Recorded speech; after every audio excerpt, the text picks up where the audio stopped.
Bonjour, je suis Éloi et je suis bonsoir, et je suis en quelque sorte le passeur. Le passeur de questions des internautes. Donc vous êtes en direct sur la web TV de cette Université de la Terre, en direct sur la page Facebook de l'Université de la Terre, en direct sur le site écoloinfo.com, en direct tout ça encore sur le site du Crédit Coopératif bien sûr. Très impressionnant. Vous êtes live tweeté, attention à vous, vous êtes en train d'être live tweeté sur le hashtag Unifter et vous êtes également en lien sur psychologie.com. Il y a un lien. Psychologie, vous connaissez, je crois, puisque vous collaborez au magazine psychologie.com. Alors, vous sortez, donc vous êtes peut-être encore dans votre conférence. Se changer soi pour changer le monde, avec Cynthia Fleury, Michel Lacroix et Arnaud de Saint-Simon.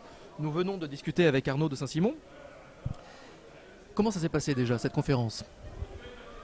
C'était passionnant. Moi, j'adore les. C'était pas une conférence, c'était une table ronde. Un débat, oui. Le côté sympa. Je dois vous regarder vous, je dois regarder la caméra. Je sais plus quoi faire. Un peu tout, l'assistance aussi, un petit peu. J'aime beaucoup les tables rondes parce qu'évidemment, j'apprends des choses. Quand on fait une conférence, on parle de ce qu'on sait déjà, mais quand on participe à une table ronde, on écoute les autres personnes et c'est très agréable. Donc d'écouter Michel Lacroix, Cynthia Fleury et Arnaud. Et puis c'est vrai que l'exercice des questions en fin de session est toujours particulièrement intéressant aussi parce que c'est des choses auxquelles on n'avait pas forcément songé nous-mêmes. Donc c'est une sorte de discipline à laquelle on se prête avec curiosité. Donc voilà, tout va bien. Ça veut dire que vous pensez réellement que pour bâtir une nouvelle société, il faut peut-être se rebâtir soit avant de poursuivre sur la...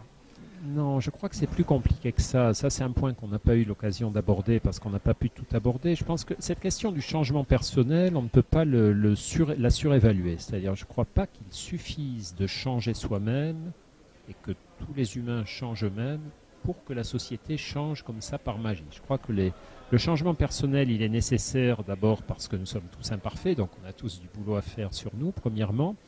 Je pense qu'il est nécessaire aussi parce qu'il est ce qui préfigure les changements sociaux, et ce qui va préfigurer les changements politiques. Si les citoyens, petit à petit, changent eux-mêmes, eh bien, ça va infléchir la manière dont les politiques vont légiférer, la manière dont ils vont avoir ou non le courage de légiférer parce qu'ils se sentiront sous la pression ou sous le soutien des citoyens.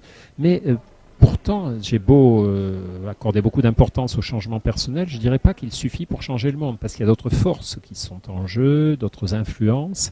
Oui, c'est pas si simple, entre guillemets. Et non, malheureusement, moi j'adorerais, je suis psy, donc ça me plaît beaucoup, j'adorerais pouvoir dire, si vous changez, tout va changer. Voilà. Par contre, ce que je disais pendant la conférence, c'est que le changement personnel, c'est vraiment la voie de passage obligée pour espérer faire changer les autres. On n'a aucune légitimité à conseiller, à pousser, à inciter ou à donner des ordres à qui que ce soit. Si soi-même, on n'est pas en règle. Je ne pense pas qu'un manager puisse être un bon manager si lui-même ne s'applique pas ce qu'il attend de voir à l'œuvre chez les autres. On ne peut pas être un parent correct si on ne fait pas ce qu'on demande à nos enfants de faire. C'est pareil pour les leaders politiques et malheureusement on a eu récemment des choses qui allaient totalement à contre-courant de ça. Donc je pense que se changer pour changer le monde, disons que c'est du billard à 3 bandes. Au bout d'un moment ça finira par changer le monde mais ça va prendre du temps. Se changer pour changer les autres, là l'impact est beaucoup plus grand. La valeur de l'exemplarité est beaucoup plus puissante dans le changement interpersonnel que dans le changement entre l'individu et la société. Ouais. L'exemplarité, c'est un thème que nous avons, j'ai l'impression, abordé avec chacun des intervenants qui est passé ici. Il faut d'abord être soi-même représentatif de ce qu'on a envie d'être avant de prodiguer des conseils. Il faut incarner son discours, sinon il n'a pas d'enracinement, il n'a pas de poids et donc il n'est pas convaincant. Quel serait le verbe pour vous qui résumerait à lui seul, c'est un exercice compliqué, à lui seul bâtir une nouvelle société?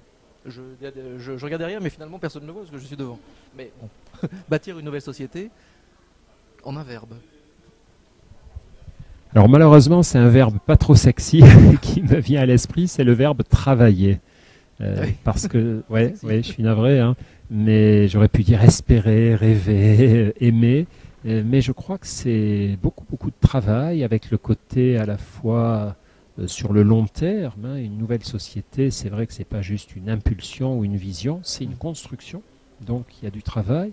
mais avec le côté aussi passionnant du travail. C'est lorsque le travail est intéressant, lorsqu'il a un sens, c'est vraiment à la fois, ça peut être joyeux même, ou passionnant, épanouissant, transformateur pour nous, donc voilà, travailler.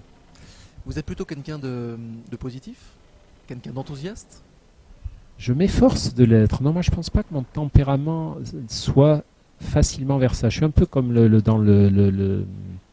ce que disait le philosophe Alain, il disait le pessimisme est d'humeur et l'optimisme est de volonté. Autrement dit, si on se laisse aller comme ça, notre spontanéité émotionnelle, on est plus facilement du côté du râler, s'attrister, etc.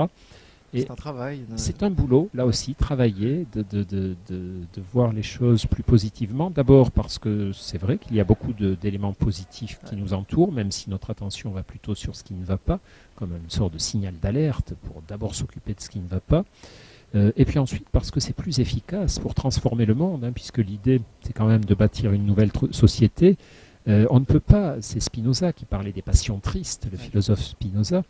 Les passions tristes, le découragement, la tristesse, l'amertume, même la colère finalement, ne sont pas des émotions utiles sur le long terme. Les seules émotions qui représentent des carburants sur le long terme, ce sont les émotions positives. C'est pour ça qu'il faut travailler à leur faire de la place en nous. Et pour ça, c'est un certain travail pour ne pas baisser les bras, pour garder une certaine volonté, une certaine pêche, pour continuer à avancer. Mais c'est aussi cette notion, une autre notion qu'on a beaucoup abordée, cette notion qui tourne autour de l'empathie, de la bienveillance, du dialogue. Et c'est une notion fondamentale, en tout cas ici à l'UNESCO, de l'Université de la Terre, où on a vraiment une impression d'échange. Je ne sais pas si c'est une impression également que vous avez senti, vous avez perçu, une volonté en tout cas de dialoguer, de s'ouvrir à l'autre. Oui, ben c'est ce qui parcourt effectivement l'atmosphère ou l'ambiance de ces journées. Et c'est pas un hasard parce que de toute façon, on parlait des émotions positives. Le grand moteur, le grand aliment des émotions positives, c'est le lien social. Ouais. C'est absolument illusoire d'imaginer être heureux sans les autres. C'est Goethe, l'écrivain Goethe, qui disait « Pour moi, le plus grand supplice serait d'être seul au paradis. » C'est-à-dire avoir tout ce que je veux, mais seul, sans personne avec qui partager ou en parler. C'est peut-être l'enfer au final. Ce serait juste l'enfer. Être seul. Merci beaucoup Christophe André. Merci à vous. Et je crois qu'on vous retrouve également dans le magazine Psychologie de temps en temps. De temps en temps, absolument. Voire assez régulièrement. Merci, je vais vous prendre juste le micro. Et je vous souhaite une bonne soirée. Merci de vous être prêté au jeu. Au revoir.